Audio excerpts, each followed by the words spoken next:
Hello friends, welcome back to our channel subscribe for stocks. आज हम बात करेंगे एक दिग्गज कंपनी आईटीसी लिमिटेड के बारे में, जिसको बहुत ही नेगेटिविटी आ गई थी जब पूरा मार्केट गिरा और आईटीसी लिमिटेड ने लोज बना दिए कुछ 135-140 रुपए की।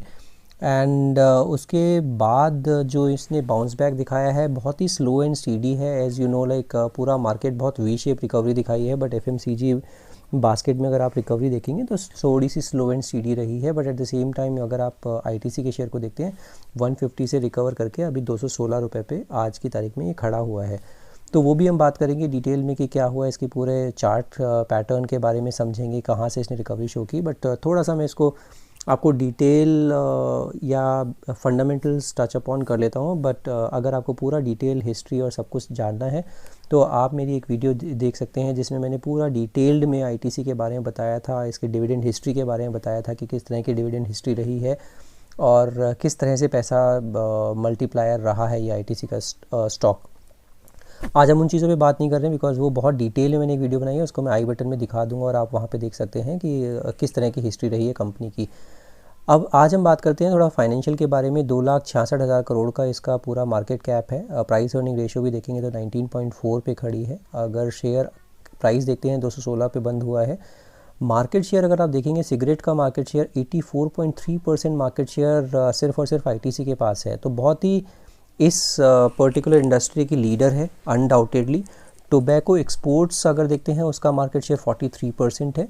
नोटबुक, क्योंकि ये इनका जो है क्लासमेट जो बहुत फेमस ब्रांड है नोटबुक में, उसमें भी अगर देखते हैं तो क्लासमेट का जो मार्केट शेयर है वो 25% है। तो which is phenomenal. Every category they are leading from the front. अगर इंस्टेंट नूडल, येपी नूडल के बारे में मार्केट शेयर में देखते हैं तो ऑब्वियसली नेस्ले का तो सभी जानते हैं, मैगी जो कि बहुत फेमस ब्रांड है, but at the same time 23% market share Yippee का भी है इसमें।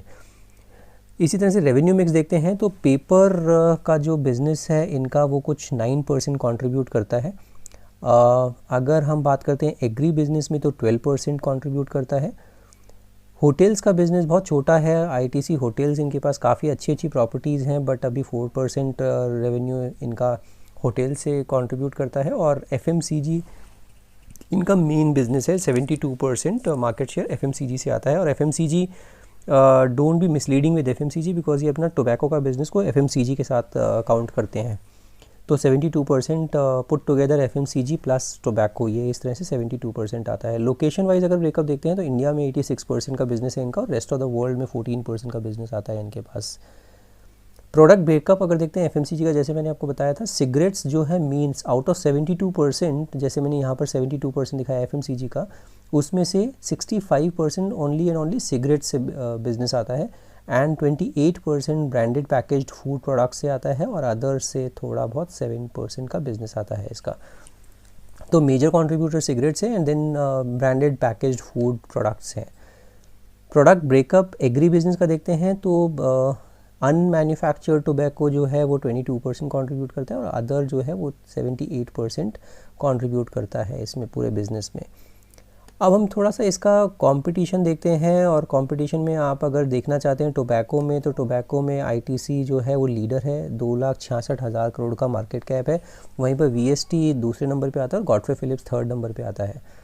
इसी तरह से अगर आप फूड प्रोसेसिंग में देखेंगे तो ITC still is the number 1। Dabur का 90,000 91,000 का टोटल मार्केट कैप है। फिर रुचि सोया आता है, एंड देन टाटा केमिकल्स, एंड ये बहुत लंबी लिस्ट है फूड प्रोसेसिंग में भी। इसी तरह से काफ़ी लंबी चीज़ें हैं। बुक्स में अगर आप देखते हैं तो पीडीलाइट एंड 3M, ये दो नाम बहुत फेमस नाम है, और बहुत सारी चीज़ें हैं इसमें, बहुत सारे बिजनेसेस हैं, बहुत सारे ब्रांड्स हैं इनके पास। अगर ब्रांड्स की बात करते हैं तो विल्स सभी को पता होगा, सनफीस्ट सभी को पता होगा, सनफीस्ट बिस्किट आपने खाए होंगे बिल्कुल, सफ़ाया graphic, cyber, Excel PC, and आपने आशीर्वाद आटा का नाम तो आई एम श्योर सुना ही होगा, तो वो भी इन्हीं का ब्रांड है। Let's quickly understand the financials also. Financial की अगर हम बात करेंगे तो थोड़ा सा अगर आप देखेंगे कि इनकी बैलेंस शीट पर, तो इनका नेट ब्लॉक है 2011 से अगर देखेंगे तो कंसिस्टेंटली अपना नेट असेट्स जो हैं वो बढ़ाते जा रहे हैं, और आज की तारीख में 20,000 करोड़ से ऊपर का इनके पास नेट असेट्स हैं।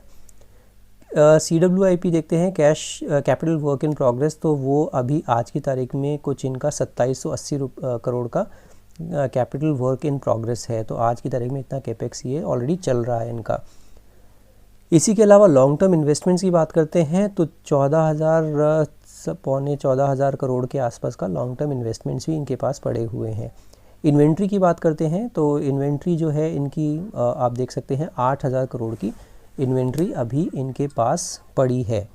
अगर हम अकाउंट्स रिसीवेबल की बात करते हैं तो अकाउंट्स रिसीवेबल इनका देखेंगे तो पहले जैसे 2018 में 2300 करोड़ था, 3600 करोड़ ये जंप हुआ और अभी 2100 करोड़ के आसपास का अकाउंट्स रिसीवेबल इनका है, जो कि इनको माल बेचा हुआ है बट पैसा आना बाकी है ट्रेड से, ठीक है। तो वो एक अकाउंट्स रिसीवेबल का होता है। इसमें भी आप थोड़ा सा ध्यान रखेंगे, जो भी लॉन्ग टर्म इन्वेस्टर्स होते हैं इस चीज़ को थोड़ा सा केयरफुली देखेंगे। अकाउंट्स रिसीवेबल अगर आपको लगता है कि अकाउंट्स रिसीवेबल बहुत अनप्रोपोर्शनेट वे में बढ़ता जा रहा है और बहुत तेज़ी से जंप कर रहा है and it is not in proportion with the revenues, तो आप इससे ये अंदाज़ा लगा सकते हैं कि ये चैनल स्टफिंग कर रहे हैं, विच मीन्स चैनल में माल डाल रहे हैं बट पैसा कलेक्ट नहीं कर पा रहे हैं।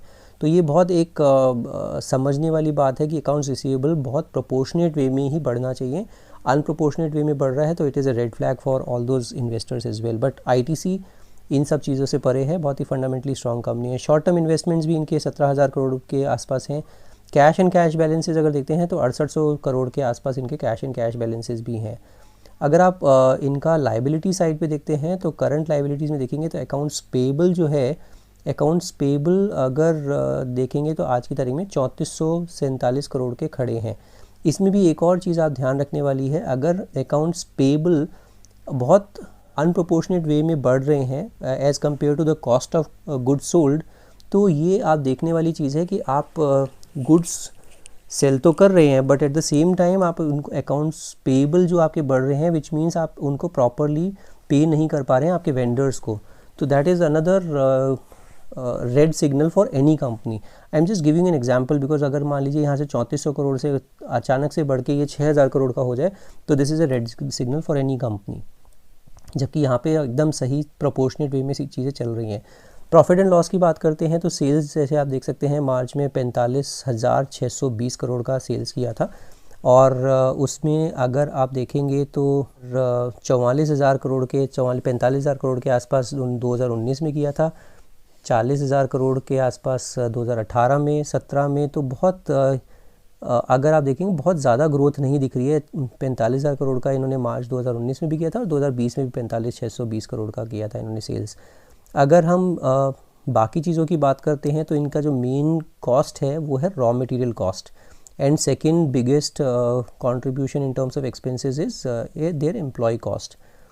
तो वो भी आप देख सकते हैं बहुत ही कंसिस्टेंटली बढ़ रही है। और अगर हम बात करते हैं ओवरऑल प्रॉफिट आफ्टर टैक्स मतलब नेट प्रॉफिट की बात करते हैं तो 2020 में इन्होंने 15,136 करोड़ का प्रॉफिट किया था और जबकि 2019 में 12,464 करोड़ का ही प्रॉफिट किया था। तो वहाँ पे ठीक ठाक जंप है but at the same time sales numbers बहुत ज़्यादा नहीं बढ़ रहे हैं। That is a point of concern and that was the reason like this stock has also underperformed as compared to other companies. Cash flows की बात करते हैं तो कैश फ्लोज़ अगर आप देखेंगे तो 13,800 करोड़ का कैश फ्रॉम ऑपरेटिंग एक्टिविटीज़ इन्होंने जनरेट किया कैश। इन्वेस्टिंग एक्टिविटीज़ में कुछ 5,517 करोड़ का कैश बर्न किया और कैश फ्रॉम फाइनेंसिंग एक्टिविटीज़ भी कुछ 7,800 करोड़ का कैश बर्न किया। तो नेट कैश फ्लो 399 करोड़ और आज की तारीख में अगर फ्री कैश फ्लोज़ की बात करते हैं तो 11,345 करोड़ के इन्होंने फ्री कैश फ्लोज़ जनरेट किए हैं which is a very good number as well. Liquid assets की बात करते हैं। लिक्विड एसेट्स बहुत अच्छे से बढ़ रहे हैं। इनके करंट लाइबिलिटीज़ जो है वो ऑलमोस्ट 9,000 करोड़ के ऊपर खड़ी हुई है। करंट रेशियो जो है आपको ये करंट रेशियो आपको कहीं पे भी 4 के आसपास मैंने देखा नहीं कि 4 के आसपास करंट रेशियो हो, तो बहुत अच्छे से ये करंट रेशियो को मैनेज कर रहे हैं। इंटरेस्ट कवरेज रेशियो भी बहुत अच्छा है, 239 करोड़ के आसपास का है। 239 जो है बहुत अच्छा है। इसी तरह से अगर हम डिविडेंड यील्ड की बात करते हैं तो आपने देखा होगा 6% का डिविडेंड विच इज़ कोई भी प्राइवेट कंपनी में 6% का dividend is not a joke. तो बहुत अच्छे से ये डिविडेंड पास ऑन करते हैं और वो आप मेरी पुरानी अगर वीडियो में देखेंगे तो मैंने पूरा एग्जांपल के साथ आपको समझाया हुआ है किस तरह का इन्होंने डिविडेंड बांटा है। आप इसमें अगर क्वार्टरली परफॉर्मेंस की बात करते हैं तो 12,000 करोड़ का इन्होंने सेल्स किया सितंबर क्वार्टर में एज़ कम्पेयर टू 9,500 करोड़। और अगर इसी को कंपेयर करते हैं 2019 से भी तो एकदम प्री कोविड लेवल पे या लास्ट ईयर YOY सेम चीज़ें लेके आ गए हैं ये अपने लास्ट ईयर के कंपैरिजन में। प्रॉफिट आफ्टर टैक्स की बात करते हैं तो 3,232 करोड़, जबकि लास्ट ईयर सितंबर में 4,000 करोड़ का इन्होंने प्रॉफिट किया था। अब हम इसकी बात करते हैं, थोड़ा सा कंपैरिजन देखते हैं कि इसका कंपैरिजन जो ITC, VST and Godfrey Phillips का, तो एडवर्टाइजमेंट स्पेंड जो है as a percentage of sales 1.95% जो है वो ITC अपना स्पेंड करता है एडवर्टीजमेंट्स पर, जबकि गॉडफ्रे फिलिप्स 5% सेल्स का एडवर्टीजमेंट्स में खर्च करता है। इसमें सबसे बेहतरीन नंबर है 0.70, तो it clearly is an outstanding number. सिर्फ इतना कम ऐड करके और इतना ज़्यादा ये अच्छा परफॉर्म कर रहे हैं VST industries. Change in management compensation as a percentage of sales, तो सबसे बेहतरीन इसमें गॉडफ्रे फिलिप्स का है और सबसे कम इसका ITC का है। वॉल्यूम ग्रोथ अगर देखेंगे तो FMCG में तो खैर बाकी कंपनीज़ हैं ही नहीं। और फाइनेंशियल मैट्रिक्स की अगर बात करते हैं तो अगर आप देखेंगे तो 5 years debt to operating profit सबका ही दोनों का ज़ीरो है, तो कोई ज़्यादा डेट नहीं ले रहे हैं ये लोग। 5 इयर्स एवरेज ROCE की बात करते हैं तो आप देख सकते हैं रोबस्ट 52.70% है VST का, जबकि सेकंड नंबर पे आता है ITC एंड थर्ड नंबर पे आता है गॉडफ्रे फिलिप्स। इसी तरह से रिटर्न ऑन इक्विटी की बात करते हैं 5 साल की एवरेज, तो उसमें भी आउटस्टैंड करता है VST इंडस्ट्रीज़ 34.7%, जबकि उसमें भी सेकंड नंबर पे आता है ITC। अगर हम बात करें इसमें बिज़नेस में तो ITC का जो आप प्रोडक्ट ब्रेकअप देख सकते हैं, FMCG 72%, agriculture 12%, paper 9%, hotels 4%, others 3%। इसी तरह से अगर VST की बात करते हैं सिगरेट 79.71% एंड अनमैन्युफैक्चर्ड टोबैको जो है 20%। इसी तरह से अगर आप गॉडफ्रे फिलिप्स की बात करते हैं तो सिगरेट्स 70.17%, अनमैन्युफैक्चर्ड टोबैको 10.36%, च्यूइंग प्रोडक्ट जो है 6.54% and cut tobacco and others बहुत स्मॉल बिजनेस है इनका। लोकेशन वाइज भी सभी का ऑलमोस्ट मेजर बिजनेस आता है इंडिया से, तो वो सबका ही ऑलमोस्ट सेम है। हम इसका शेयर होल्डिंग पैटर्न देखते हैं। शेयर होल्डिंग पैटर्न में आप देख सकते हैं FII जो है ऑलमोस्ट 12.96 मतलब 13% के आसपास FIIs खड़े हैं, बट वो स्लोली एंड स्टीडीली इस शेयर से निकल रहे हैं बिकॉज बहुत ही अंडर परफॉर्म किया है और पेशेंस टेस्ट किया है ITC लिमिटेड ने सभी शेयर होल्डर्स का। जबकि DIIs काफ़ी स्मार्टली इसमें अपना एक्यूमुलेट करते जा रहे हैं। अभी 43.54% DIIs के पास है और पब्लिक के पास ऑलमोस्ट सेम 43.50% है। Let's quickly see the charts also कि कहाँ पर चार्ट्स में प्लेस्ड है। ये मैंने आपको डेली का चार्ट लगाया है और डेली के चार्ट पे एक ये ट्रेंड लाइन खींची है। अगर आप देखेंगे अपवर्ड ट्रेंड लाइन मैंने ये दिखाया है आपको, तो ये हर बार इस ट्रेंड लाइन पर सपोर्ट ले रहा है। यहाँ पर फर्स्ट सपोर्ट लिया, फिर ये सेकंड सपोर्ट लिया, थर्ड सपोर्ट लिया एंड ये फोर्थ सपोर्ट लेके फिर ये ऊपर चलना शुरू हुआ। तो आप इस ट्रेंड लाइन का ध्यान रखेंगे और इसी तरह से चलते जाएंगे, क्योंकि ये अभी 200 जो इसका EMA है वो भी क्रॉस कर गया 193 रुपीज़। और अभी जो इसका नेक्स्ट टारगेट है, क्योंकि ये इसको एक इसका रेजिस्टेंस है जो कि मैं आपको शो करता हूँ, इसने बहुत अच्छे से इस रेजिस्टेंस को ब्रेक किया है। ये इसने बहुत अच्छे से अपने रेजिस्टेंस को ब्रेक करके ये ऊपर निकला है। जो रेजिस्टेंस का वो है 209 रुपये के आसपास का। 209 को क्रॉस कर दिया है इसने। अब जो नेक्स्ट पड़ाव है इसके लिए वो है ऑलमोस्ट 240 के आसपास। 240 क्रॉस किया तो ये पूरा 260-65 के आसपास जाएगा and then sky is a limit. तो वहाँ पे आप अपना रिव्यू कर सकते हैं चीज़ों को। और दूसरी चीज़, एक चीज़ मैं ज़रूर इसमें कहना चाहूँगा कि अभी अगर किसी को लेना है तो ये थोड़ा सा वेट कर सकते हैं, क्योंकि इसमें एक शायद इवनिंग स्टार कैंडलस्टिक पैटर्न बनने के कगार पे है। मैं इसको 4 आवरली चार्ट पर भी देखता हूँ, तो 4 आवरली चार्ट पर भी आप देखेंगे तो ये इसने एक हैंगिंग मैन पैटर्न बनाने की कोशिश कर रहा है। तो कल की जो कैंडल है, मंडे की जो कैंडल है, वो बहुत इंपॉर्टेंट है समझने के लिए कि वो कैसा कहाँ पर ये दिखेगा, इसका नेक्स्ट कैंडल कहाँ बनेगी। Let me just see on hourly chart as well. Hourly chart पर कैसे है, तो आवरली चार्ट पर तो कुछ ऐसा खास मेरे को पैटर्न नहीं दिख रहा है। तो मैं मल्टीपल टाइम फ्रेम्स पर देख के आपको ये बता सकता हूँ कि अभी थोड़ा सा 4 आवरली चार्ट एंड इसका डेली चार्ट पर थोड़ा सा मेरे को लग रहा है नीचे आ सकता है। बट आप ये ध्यान रखिएगा कि 210 के आसपास, 212 के आसपास जहाँ मिल जाए आप उसको ले सकते हैं एंड स्लोली एंड स्पीडली इसको एक्यूमुलेट कर सकते हैं। और ये ध्यान रखिएगा इसकी जो ट्रेंड लाइन है, ट्रेंड लाइन पे सपोर्ट लेगा तो ऑब्वियसली आपको वो भी एक और इंडिकेटर है कि आप वहाँ पर ले सकते हैं इस स्टॉक को। So this is it. I think ITC बहुत तेज़ी से तो चलने वाला स्टॉक नहीं है, लो बीटा स्टॉक है। और अभी क्योंकि मार्केट एकदम टॉप पर है, इसी वजह से एफएमसीजी और फार्मा सभी फ्लेवर में है and top of it I think FMCG will be the best bet, क्योंकि अभी थोड़ा सा फियरफुल होने का टाइम आ गया है एंड मार्केट बहुत ही ज़बरदस्त वी शेप रिकवरी करके अभी नीचे भी आ सकता है। थोड़ा सा जो फ्रॉथ है वो नीचे आ सकती है। मैं ये नहीं कह रहा हूँ अपना माल बेच के निकल जाइए, जो आपके पोर्टफोलियो स्टॉक्स हैं उनको डेफिनेटली रखिए, बट आप ज़रूर थोड़े से कॉशियस रहिए।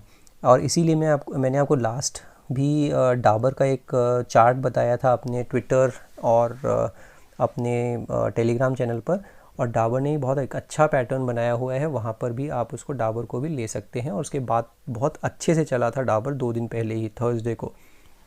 तो जिस दिन मैंने वेंसडे को आई थिंक ये सजेस्ट किया था एंड थर्सडे को ये बहुत अच्छा चला था जबकि मार्केट नीचे था। तो इट शोज़ कि आप पैटर्न पर ध्यान रखिए, बहुत अच्छे पैटर्न बनते हैं वहाँ पर, आप बिल्कुल ध्यान रखिएगा। एंड अगर आपने मेरे को अभी तक फॉलो नहीं किया है ट्विटर पर एंड टेलीग्राम चैनल पर जहाँ पर मैं स्विंग ट्रेडिंग के आइडियाज़ देता हूँ, go and have a look at my previous calls as well and you will get to know कि किस तरह की कॉल्स मैंने दी हैं और किस तरह का रिटर्न भी आई एम श्योर कि लोगों ने कमाया होगा। इसके अलावा अगर आपने अभी तक डीमैट अकाउंट नहीं खुलवाया तो आप मेरे डिस्क्रिप्शन बॉक्स में देख सकते हैं एक लिंक, और उस लिंक के थ्रू आप अगर अपना डीमैट अकाउंट खुलवाते हैं तो you can directly connect with me and अगर आपकी कोई क्वेरी है तो you can reach out to me for that as well. So this is it. In case you like my video, give me a thumbs up, and if in case you haven't subscribed my channel, go and quickly subscribe my channel as well, and don't forget to hit the bell icon. और इसके अलावा अपने दोस्तों से भी ये video share कीजिएगा so that they'll also create some wealth for themselves, and we'll see you in the next video. Thank you so much for watching this video.